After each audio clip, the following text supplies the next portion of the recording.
এই তীব্র গরমে, তীব্র তাপমাত্রার মধ্যে আপনারা ফেস প্যাক কীভাবে বানাবেন, মুখটারে সুন্দর করতে আপনারা কিভাবে টেকনিক করবেন, খাটাবেন,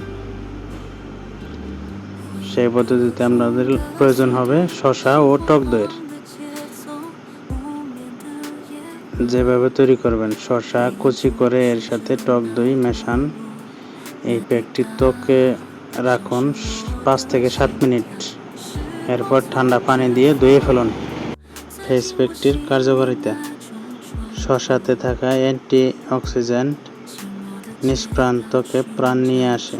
এই প্যাকটি রোদে পোড়া দাগ দূর করে এবং ত্বককে নরম ও কোমল করে তোলে। অতিরিক্ত তেল অপসারণ করে ত্বকের অস্বাভাবিক আর্দ্রতা ধরে রাখতে সাহায্য করে। এই প্যাকটি অনেক উপকারে আসবে সবারই। সবাই একটু ব্যবহার করে দেখুন আর চ্যানেলটা সবাই সাবস্ক্রাইব করবেন।